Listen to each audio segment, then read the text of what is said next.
Hey y'all, Hunter Elliott, rangehot.com. Hope you're doing well. This afternoon we're talking about a 1911.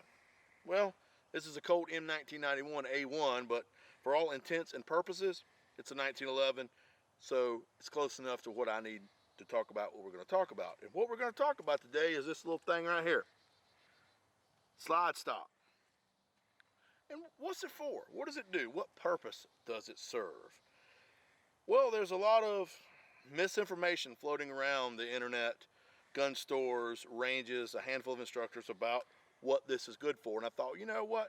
This would be a pretty good time for me to make a video to go along with an article that my friend, 1911 tuner, John Travis, wrote for rangehot.com sometime back about the 5 functions of the slide stop. Now, those 5 functions do not include it serving as a takedown pin for field stripping, detail stripping the pistol. So let's go over what the 5 functions of the slide stop was. Function 1, well, it is a slide stop. When the pistol goes into battery, it stops the slide from going down range. Function 2, it's a slide lock. The magazine, there is a lug on the magazine follower that engages a lug on the slide stop. So when you shoot the gun dry, slide locks to the rear. Hey, we're out of ammunition. Need to do something. Function 3, it is a camming surface that works with the lower lug to cam the barrel into battery, into place, mating those radial locking lugs on the barrel to the mating surface in the top of the slide. Function 4, it is an anchor point for the link to cam that barrel out of battery, to cam those radial locking lugs out of the top of the slide. And all that is function 4 and 5, function 3 and 4 all have to relate to timing the gun. Let's jump in the gun there with function 5 because I'm really trying to get to that one. Function 5, it's a slide release. That's right, this is a slide release. So I'm going to wait just a minute and let everybody start to type their comments and write their emails and hate on me and unsubscribe and unfollow and, you know, whatever. But if you don't mind, in the interest of time, while you're writing all that, let me make my case. I think probably the most evident, the strongest piece of evidence that this is a slide release, notwithstanding the original 1911 manual that the U.S. Army issued showing this can be used as a slide release, and notwithstanding the patent diagrams when the man that invented this gun, his name was John Browning, that sounds about right, showing that this can be used as a slide release. We're not even touching on that. However, I probably should, but I kind of just did. So we're going to go back to, if you look right here on the slide release, there's a little serrated ledge there. Look at there, just about like the thumb safety. Little ledge there with some serrations on it. Wonder what that's for. Because if it was just a slide stop, why would they go through the trouble to machine this with a ledge with serrations on it? That brings me to my second point. Reloading using the slide release. Now I'm going to show you this here. Let's just pretend I've run the gun dry. Here's a full mag. And so boom, boom, boom, gun's empty. I'm rotating it back into my workspace, coming up with a fresh mag. I'm inserting it. Now look where my thumb is. Remember that little serrated ledge I just showed you? I be dog. Look how that works. Now, I believe that if you train using that methodology of loading a fresh mag to a gun from slide stop, or from slide lock, my apologies, it is going to be faster than if you utilize the overhand or slingshot method. Now, everybody now is uttering 3 words. Fine motor skill, Hunter. It's a fine motor skill. Okay. Yeah, I'll buy that. It's depressing this is a fine motor skill where the slingshot or overhand method is probably a little bit more of a gross motor skill. But I would submit for your consideration that matching a magazine release is a fine motor skill.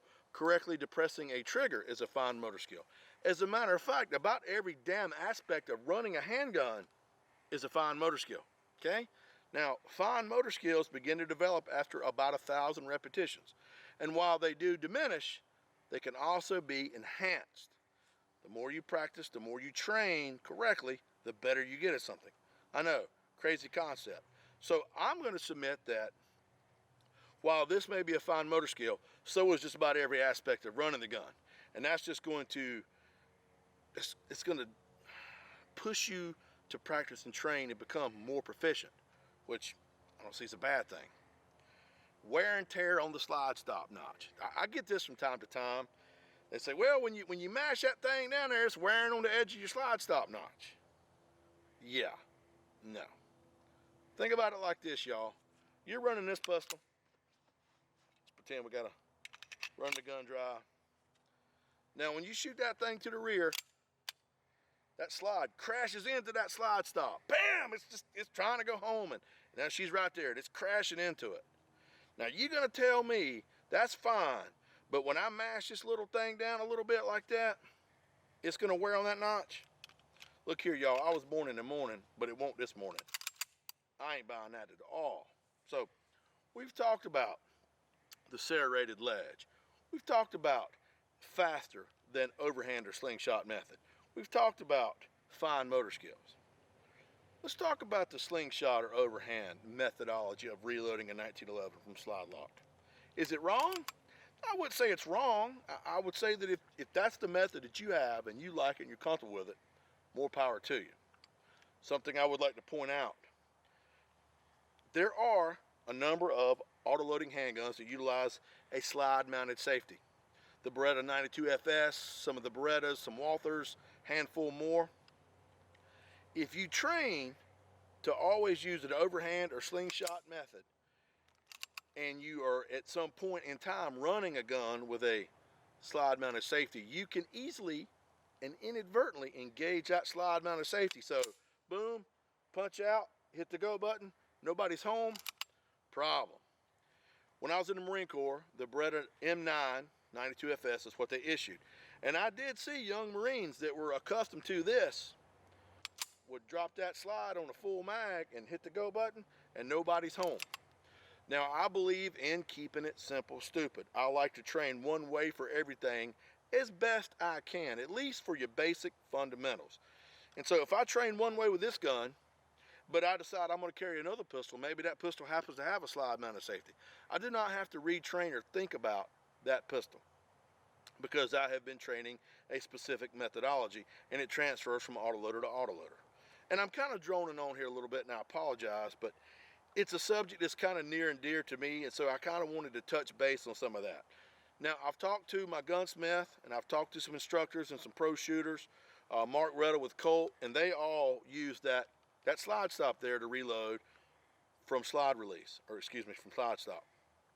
But you could argue that, well, they're gamers, they're gaming, they're shooting a match, and well, it's important if there's a problem or a malfunction, it's not going to be life-altering. Well, that may be true, but they're also instructors, and they teach prac app on this, as well as I've talked to Ken Hackathorn, and he teaches reloading from slide lock with the slide release. And so you have renowned instructors that are also competitive shooters that know the game, that are great at what they do. And so when I see somebody that knows something better than I do, I'm going to gravitate toward them. I'm going to try to learn from them. And these are men that are highly respected in the field that know what they're doing. And they teach that. If it was so wrong, I promise you, somebody would have said something by now. There would have been a problem. So I just want to reiterate, I'm not saying this is wrong, okay? If you're going to overhand or slingshot, but if you see somebody at the range and they're reloading their 1911 by mashing that slide release, don't give them a hard time. Don't raise hell at them because it is an accepted method. And as illustrated in the U.S. Army manual on this pistol, as well as the original patent drawings when John Browning designed this fine piece of machinery. So just some food for thought. Y'all, it's okay to use it as a slide release. And if you see somebody doing it, let it go, man. That's about all I got. So I want y'all to take care of yourselves and each other, and I look forward to seeing you reloading using the slide release. Take care, y'all.